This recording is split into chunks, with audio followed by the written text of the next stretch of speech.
வணக்கம் நண்பர்களே. கூட்டணி முடிவுகளில் வேகம் எடுத்து மற்ற கட்சிகள் எல்லாம் நகர ஆரம்பித்துவிட்ட தமிழக சட்டமன்ற களத்தில் பாஜக, அதிமுக இருக்கிற அந்த தேசிய ஜனநாயக கூட்டணி இன்னும் திணறுகிறது. காரணம் என்ன? இரட்டை தலைமையை அனுமதித்ததால் தான் இத்தனை கஷ்டம் என்பது என்னுடைய கருத்து. இரட்டை தலைமைனா என்ன?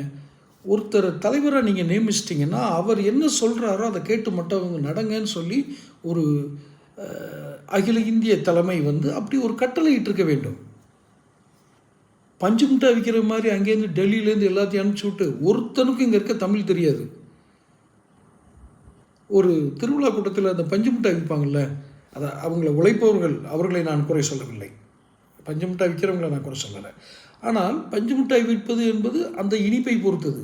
அது மாதிரி தான் பஞ்சு மிட்டாய் விற்கிற மாதிரி அங்கேருந்து ஆட்களை அனுப்பி இங்கே ஏற்கனவே பஞ்சு மிட்டாய் விற்க கூட லாய்க்கில்லாத ஒருத்தரை கொண்டு போய் அந்த தலைவருக்கு ஈக்குவலாக ஒருத்தரை செயல்பட விட்டுறது.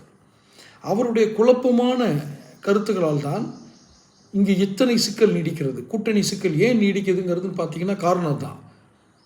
துரோகிகளை நான் இணைக்க மாட்டேன். It's a good leadership. அவர் துரோகிகள் என்று குறிப்பிட்டது ஒரு 3 பேரை. அந்த 3 பேரும் உண்மையிலேயே துரோகிகள் தானா அல்லது சொன்னவர் தான் தப்பான ஆளா, அதுக்குள்ளேலாம் போகக்கூடாது. அவர் சொல்லிட்டார், ஐயா நான் சேர்க்க மாட்டேன். அதுக்கப்புறம் அவரை மீண்டும் மீண்டும் வலியுறுத்துவது, அது நிர்பந்திப்பது, வேறு வகையில் மிரட்டும் வகையில் செயல்படுவது எந்த விதத்தில் நியாயம்? இதில் ஏதாவது அரசியல் சாமர்த்தியம் இருக்கிறதா?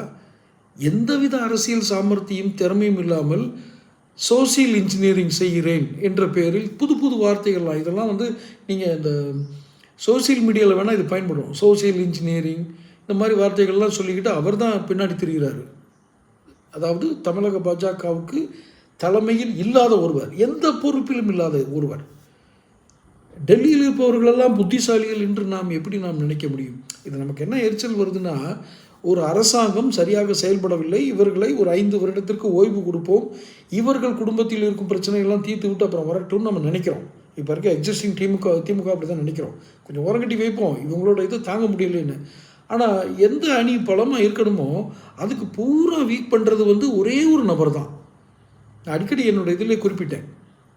ஸோ இரட்டை தலைமை நான் தான் போட்டிருந்தேன். மாடு 2 பாதை 2 வண்டி எங்கே போகும்னு போட்ட காரணம் தான்.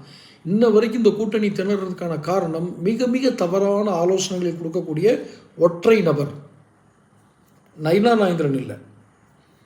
யார் சொல்கிறாங்கிற பேரை சொல்கிறதுக்கு எனக்கு ஒன்றும் தேக்கம் இல்லை. ஏற்கனவே நிறைய வீடியோ போட்டாச்சு, ஒரு பிரயோஜனம் இல்லை. இதெல்லாம் இவங்க பார்க்குறாங்களானே தெரியாது. ஆனாலும் ஒரு வலுவான எதிர்க்கட்சி இருப்பது தான் சிறந்த ஜனநாயகம். கூட்டணி கணக்குகளை விரைவில் முடியுங்கள்.